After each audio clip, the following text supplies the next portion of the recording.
अस्सलाम वालेकुम। You are watching Lahore museum digital. इस प्लेटफॉर्म से आर्टिफैक्ट डायरीज के प्रोग्राम के साथ मैं हूं आपकी होस्ट उफेरा फैज। व्यूअर्स, आज हम बात करेंगे उन चेहरों के बारे में जो खामोश हैं मगर अपने दौर की तहजीब व सकाफत की हमें कहानियां बताते हैं।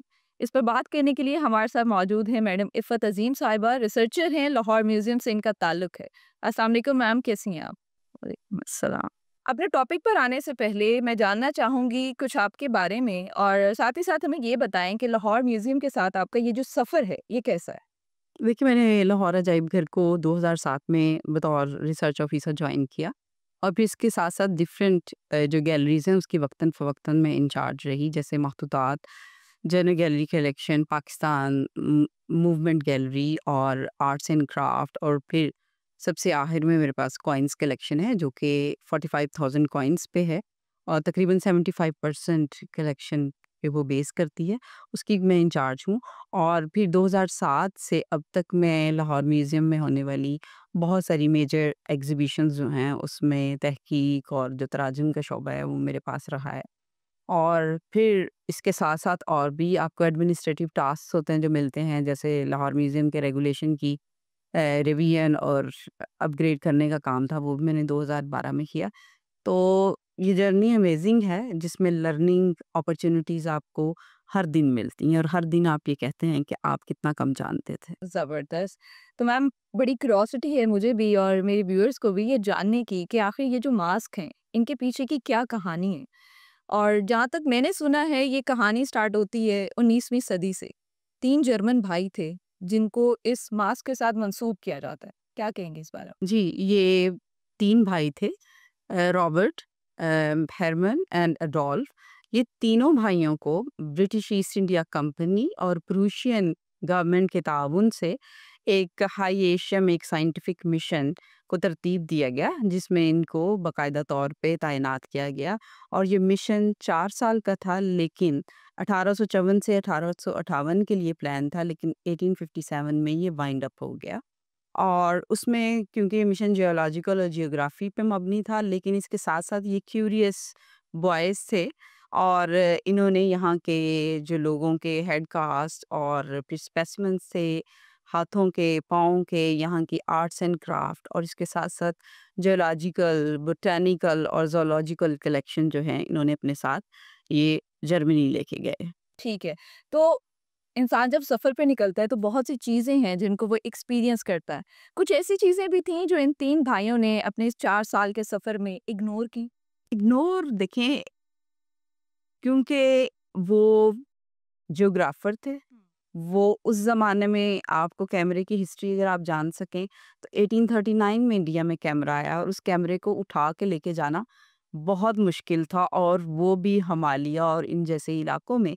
तो ये अपने अंदर बहुत अच्छे आर्टिस्ट भी थे, ये स्केचिंग बहुत अच्छी करते थे और इन्होंने अपना जो इनके असाइन मिशंस थे जो साइंटिफिक थे वो भी ईस्ट इंडिया कंपनी को करके दिए, लेकिन ये जो एथनोलॉजिकल हेड कास्ट हैं और जो डिफरेंट इनके स्पेसिमेंस हमें ऑल ओवर द वर्ल्ड मिलते हैं, वो ये शो करते हैं कि उन्होंने जो अपना 3 साल का वक़्त यहाँ गुज़ारा, वो उन्होंने बहुत अच्छे तरीके से गुज़ारा। इवन हमें उनकी अपने जो सर्वेंट्स हैं और जो उनके असिस्टेंट्स थे, उनके साथ इनका एक जो वर्किंग रिलेशन था, उसके बारे में भी पता चलता है। ठीक है। तो अगर हम स्पेसिफिकली बात करें हिमालय की और हिंदुस्तान की, इनके सफ़र की, तो क्या कुछ हमें तारीख़ बताती है उस सफ़र के बारे में? देखिए, ये तीनों भाई जो थे, इससे पहले एल्प्स जो माउंटेन्स हैं यूरोप में, उसकी पूरी मेजरमेंट ये कर चुके थे। उस ज़माने के में जर्मनी के एक अज़ीम प्रोफ़ेसर अलेक्जेंडर वॉन हेम्बोल्ट के ये शागिर्द थे और उन्होंने जब वो प्रूशियन गवर्नमेंट में उनकी बहुत ज़्यादा एक मोतबर साइंसदान थे, इसलिए प्रूशियन किंग ने उनके साथ मुशावरत की और इन 3 भाइयों को जो है इस मिशन के लिए तैनात किया गया। और फिर वो साउथहैम्पटन, लंदन से अपनी बाकायदा वहाँ से जो उनकी टीओआर's और जो अपॉइंटमेंट्स की टर्म्स एंड कंडीशंस थी, वो ईस्ट इंडिया कंपनी से साउथहैम्पटन से रवाना हुए और ये तकरीबन 15 से 20 दिन के सफ़र में, समटाइम ये अलेक्जेंड्रा का भी हमें मिलता है कि ये कायरो में भी ये ठहरे। तो ये बॉम्बे पहुँचते हैं और यहाँ से फिर इनका बाकायदा जो मिशन है वो शुरू होता है, जो आपके मैदानी इलाकों से होता हुआ पहाड़ी इलाकों तक जाता है। ठीक है। तो इनका ये जो सफ़र है, क्या हम कह सकते हैं ये प्योरली क्यूरियोसिटी बेस्ड था, साइंटिफिक बेस्ड था, या इसमें हमें कहीं न कहीं कॉलोनियल प्लानिंग की भी झलक नज़र आती है? देखिए, जो मिशन की जो इंटेंट थी on the part of east India company, वो तो आपको कॉलोनियल प्लानिंग थी अच्छा। in order to trace new trade routes between Central Asia and Asia। और दूसरा ही है, अगर हम ये ऑब्जेक्ट्स देखते हैं और फिर इसके अलावा और जो चीज़ें मैं आपको बता चुकी हूँ, they all are the product of their curiosity. तो शौक के बगैर कोई भी चीज़ मुमकिन नहीं मुमकिन है। नहीं है। बिल्कुल ऐसा ही है। तो ये जो इस वक़्त मेरे सामने मास्क मौजूद है, बड़े डिफरेंट मास्क हैं और डिफरेंट डिफरेंट अश्काल हैं इनकी। मुझे बताएँ कि क्या मकसद था इन मास्क को बनाने का? और 19वीं सदी में अगर ये चीज़ें बनाई गई हैं, तो किस तरह की टेक्नीक्स यूज़ होती थी? किस तरह के मटीरियल यूज़ हुआ है इन कास्ट के अंदर? देखिए, पहले तो हम ये बात करते हैं कि ये सब्जेक्ट्स कौन थे। बिल्कुल।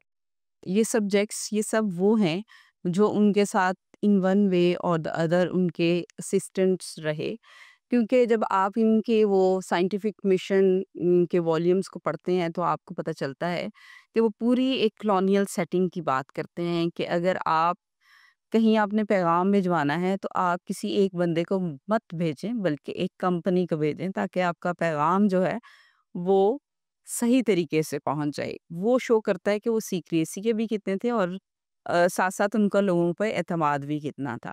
और फिर वो कहते थे, अगर आपने रहना है, अच्छा घास काटने वाला भी आपको चाहिए, पानी भरने वाला भी आपको चाहिए, तो कम से कम वो एक टाइम में 10 से 15 लोग उनकी उस कंपनी में शामिल थे।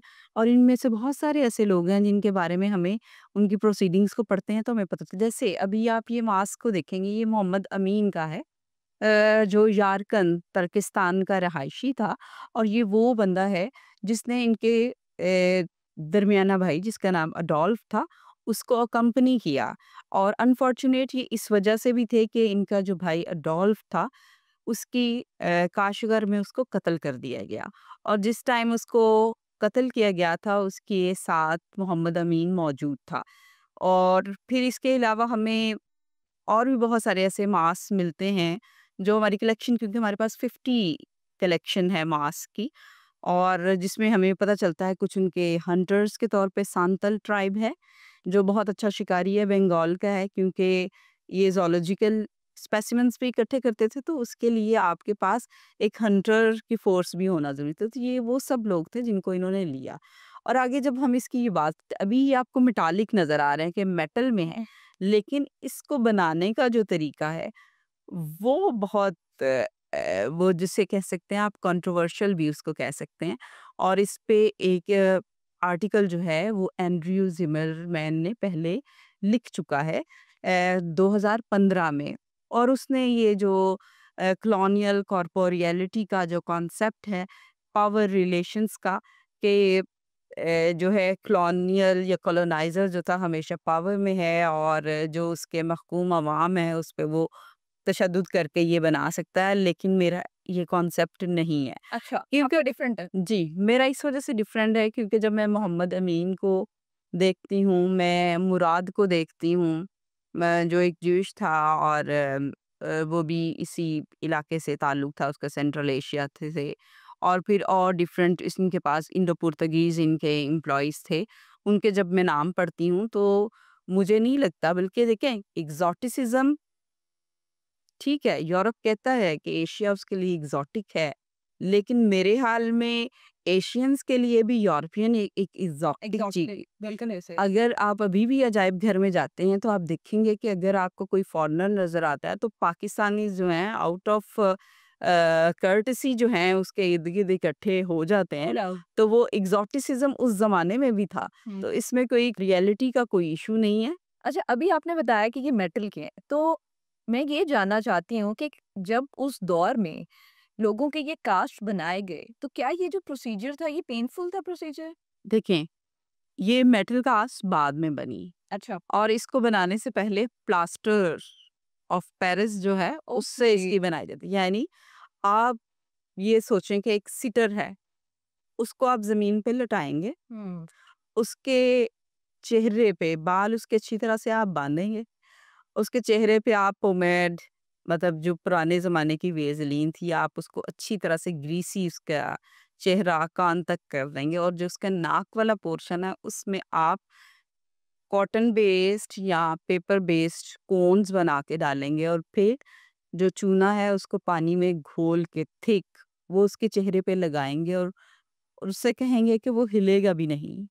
और फिर आधा घंटा उसको सूखने में लगता है और उसके बाद उसका वो जो मास्क है, वो उससे आप उखाड़ सकते हैं। लेकिन जब ये चूने का अमल जो है प्रोसेसिंग इसकी होती है तो ये हीट एक छोड़ता है, राइट, सही। जो सम टाइम काफ़ी तकलीफ़देह होती है। लेकिन मेरा ये ख़्याल है कि उन्होंने एक्सोटिसिज़्म का वो जो दोनों तरफ से एक एक्सपीरियंस था और यहाँ के लोग काफ़ी सख्त जान हैं और उन्होंने पे भी किया और बहुत सारे ऐसे होंगे जिन्होंने वॉलंटरली जो है इस काम को करने के लिए अपने आप को पेश किया। अच्छा, लेकिन अभी ये चीज़ कन्फर्म नहीं कह सकते हम कि उन्होंने अपनी रज़ामंदी से ये किया या उनको फ़ोर्स किया गया इस चीज़ देखिए, हम ना तो इसकी फ़ोर्स और ना ही हम इसकी रज़ामंदी कह सकते हैं, ये मेरा कहना है।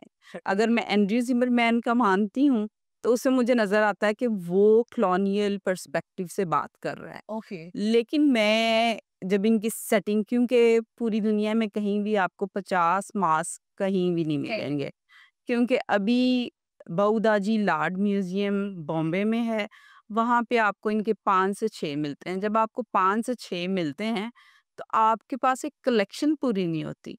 मेरे पास यहाँ पे 50 मास मौत। एथनोलॉजिकल मास हैं ठीक है। और उसमें बहुत सारी वैरायटी है। इसलिए on the basis of my research जो कि कल-कल को भी चैलेंज हो सकती है। मेरे नज़दीक पेमेंट पे भी होंगे, वॉलंटरली भी होंगे, लेकिन तशद्दुद का कोई एलिमेंट नहीं मिलता।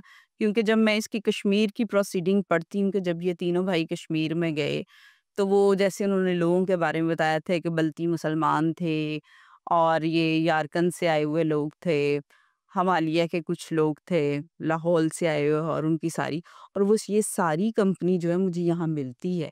क्योंकि ये एक-एक मास एक-एक कहानी है जिससे मुझे उसकी मज़हब का भी पता चल रहा है, मुझे उसकी नस्ल का भी पता चल रहा है। बिल्कुल ऐसा ही है। यानी इसको आप ब्राह्मण से लेके आपको शूद्र तक डिफरेंट कास्ट जो हैं उनके बारे में पता चल रहा है। तो ये एक एक मास एक मिनिएचर फॉर्म में एक पूरी कहानी है। तो अगर मैं इन मास की बात करूँ कॉलोनियल आइडियोलॉजी के पर्सपेक्टिव से, तो क्या कहेंगे आप? देखिए, कॉलोनियल पर्सपेक्टिव से अगर आप बात करेंगे तो मैं कमोडिटी का जो कॉन्सेप्ट है उसको ज़रूर रखूँगी। देखें 19th सेंचुरी का जर्मनी जो था वहाँ पे एक बहुत बहस चल रही थी। यानी व्हाइट मैन्स बर्डन है जो एंटायर यूरोप को अपनी लपेट में ले चुका था कि हमारा ये फ़र्ज़ है कि हम दुनिया को सिविलाइज्ड करें और वहाँ पे जो कॉन्सेप्ट था कल्चर लोग वर्सेस द नेचुरल लोग वो था और इनका मकसद ये था क्योंकि 19th सेंचुरी जो थी एक लिबरल एसेंडेंसी का दौर भी था और museums all over the world ना कि कॉलोनियल जो है इंडिया में भी थे म्यूजियम्स बन रहे लेकिन इसके साथ साथ यूरोप में ये फ्लरिश कर रहे थे ठीक है। और उनको उसमें ऑब्जेक्ट एक्विजिशन चाहिए थे ये ना सिर्फ एंथ्रोपोमेट्रिक डेटा था जो एंथ्रोपोलॉजिस्ट के लिए भी इंटरेस्टिंग था इसके साथ साथ ये म्यूजियोलॉजी का भी एक सब्जेक्ट थे कि वहाँ के लोग जो यहाँ नहीं आ सकते हैं वो ये देख सकें कि इंडिया और हाई एशियन यानी वहाँ के पहाड़ों में रहने वाले लोग जो हैं वो कैसे हैं in order to satisfy the people's intention उन्होंने ये जो मास्क थे वो बनाए और पूरे यूरोप में इसकी प्लास्टर कास्ट जो हैं वो सेल की यानी ये जो मोल्ड्स हैं ये हमारे लिए हमारे पास एक इसके नेगेटिव्स हैं जिसमें से पॉजिटिव्स जो हैं वो पूरी यूरोप में उन्होंने सेल किए। ठीक है। तो इन्होंने जब डिफरेंट कंट्रीज़ में ट्रैवल किया, डिफरेंट रीजन्स में ट्रैवल किया, डिफरेंट लोगों से मिले, कल्चर के बारे में जाना, वहाँ की लैंग्वेजेज़ के बारे में जाना, तो हमें क्या इस स्टडी में किसी किस्म की कोई डिस्क्रिमिनेशन देखने को मिलती है? डिस्क्रिमिनेशन देखें, डिस्क्रिमिनेशन क्या कि उसमें वो आपकी कास्ट सिस्टम, हालाँकि यहाँ पे रहने वाला अभी भी आप देखें गाँव में, लेकिन अब तो गाँव भी खैर काफ़ी ज़्यादा एडवांस हमारे हो चुके हैं।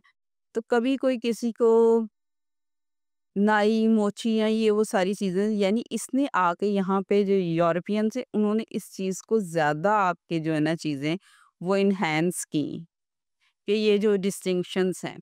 और मतलब मुझे तो इसमें कोई एज़ सच कोई एलिमेंट उसमें डिस्क्रिमिनेशन का नहीं है। सिवाय इसके, क्योंकि देखिए 3 साल का वो अरसा यहाँ पे गुज़ार के गए और 3 साल के अंदर वो जो थे वो अपना डाटा इकट्ठा करते, उसको नोट करते, यानी उनकी चीज़ें जो थी, अगर आप उनकी सारी प्रोसीडिंग्स को 3 वॉल्यूम्स को पढ़ते हैं तो आपको ये समझ आती है कि अभी बहुत कहानी अभी अधूरी थी। बिल्कुल ऐसे ही है। तो फिर भी वो यहाँ का कल्चर और यहाँ की जो चीज़ें हैं उसको लेके पूरे यूरोप में गए, तो ये भी उनका एक कंट्रीब्यूशन, बेशक उन्होंने इससे कमाया भी होगा, कमोडिटी भी थी, लेकिन वो यहाँ से यही चीज़ें लेके यूरोप में भी तो गए। ठीक है।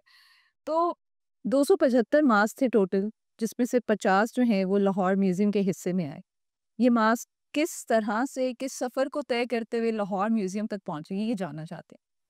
आपको पता है कि 1849 में यहाँ पे सिख राज खत्म होता है, तो इसके पास बोर्ड ऑफ एडमिनिस्ट्रेशन जो है उसके अंडर पूरा पंजाब चला जाता है।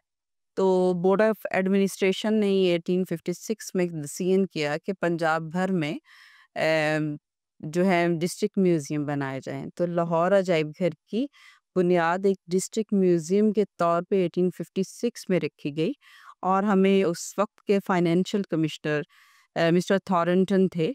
1860 की वो नेगोशिएशन है जिसमें वो जियोलॉजिकल डिपार्टमेंट से ये कुछ स्पेसिमेंस हैं जो लाए जाते हैं 50 के करीब, और इनको वज़ीर खान बारादरी में डिस्प्ले किया जाता है और पूरा उसका एक नैरेटिव बयान किया है कि इस वज़ीर खान बारादरी में नॉर्थ साइड पे पठान्स के हैं, दूसरी तरफ जो है साउथ इंडियंस के हैं। तो एक पूरा माहौल जो है वो आपको उसमें वो मिलता है। तो मिस्टर थॉरंटन की एफर्ट से ये ऑब्जेक्ट्स जो हैं ये वज़ीर खान बारादरी में आए और फिर उसके साथ-साथ क्योंकि म्यूज़ियम 1864 में एक arts and craft Punjab industrial exhibition हुई जिसके तहत इसकी कलेक्शन बढ़ी और फिर with the passage of time ये मास एक गुमनामी की ज़िंदगी में चले गए। इसलिए कि देखें, गुमनामी से मुराद ये है कि कलेक्शन को बनाने के लिए एक अजायब घर जब से बना है, ये एक्सपेरिमेंटेशन के ही प्रोसेसेस से गुज़र रहा है। अगर आप देखते हैं इसको, आपको by the end of the मतलब 19th सेंचुरी आपको म्यूज़ियम की जो वेव है, वो नज़र आती है एथनोलॉजिकल की। 1890 के अराउंड यहाँ पे आपको आर्कियोलॉजिकल सर्वे ऑफ इंडिया आता है, तो वो जब आपकी खैबर पख्तूनख्वा के एरिया में जब अपनी एक्सकवेशन करता है, तो जो एक्सकवेटेड मटेरियल जिसमें गंधारा बहुत ज़्यादा तादाद में कलेक्ट की गई, सन 1907 तक एक्सकवेटेड मटेरियल लाहौर म्यूज़ियम में आता रहा। उस वक़्त इसको सेंट्रल म्यूज़ियम कहा जाता था। तो या तो फिर इसमें आर्कियोलॉजी का शोबा है, यानी ये आर्कियोलॉजी की तरफ और ये हुआ। फिर हमें सन 1920 के बाद यहाँ हमें एसएन गुप्ता का एक रोल मिलता है लॉयनेल हीथ के साथ।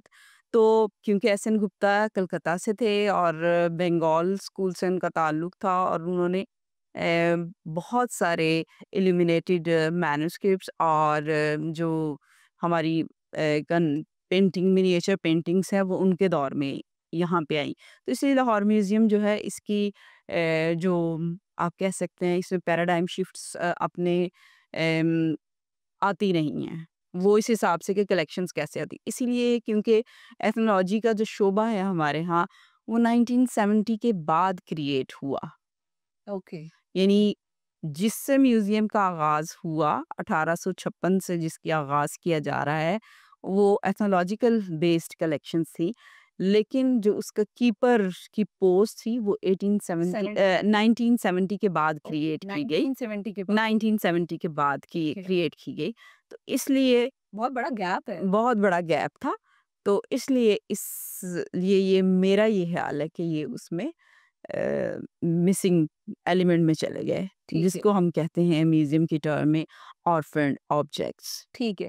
तो जब म्यूज़ियम में इसको रीडिस्कवर किया गया और आप तक ये कास्ट पहुँचे, तो किस तरह से आपने अपनी जो पूरी एक रिसर्च की जर्नी थी, वो स्टार्ट की और कैसे आपको पता चला कि ये क्या चीज़ें हैं, इनके पीछे की हिस्ट्री क्या है? आपने डिफरेंट लोगों से कनेक्ट किया होगा ऑब्वियसली। जी, देखिए ऑब्जेक्ट कहीं भी है, फर्स्ट ऑफ ऑल हमारा एक मैं आपको बताती हूँ कि इससे पीछे क्या मोटिव था कि हमने 2016 में एक प्रोजेक्ट थी, हमारी टीम थी, उनको हमने एंगेज करना था ऑब्जेक्ट डीलिंग में। ठीक है। तो उनको लेके मैं मेन रिज़र्व में चली गई। हमने कहा हम चीज़ें अपनी क्लासिफ़ाई भी कर लेंगे, रिज़र्व्स भी साफ़ हो जाएँगे। उस सिलसिले में ये निकले और आप मतलब हुए? वहीं पे थे अच्छा, और आइडिया नहीं था किसी आइडिया नहीं था कि ये क्या है और जिन कंडीशंस में वो भी मैं बता नहीं सकती हूँ।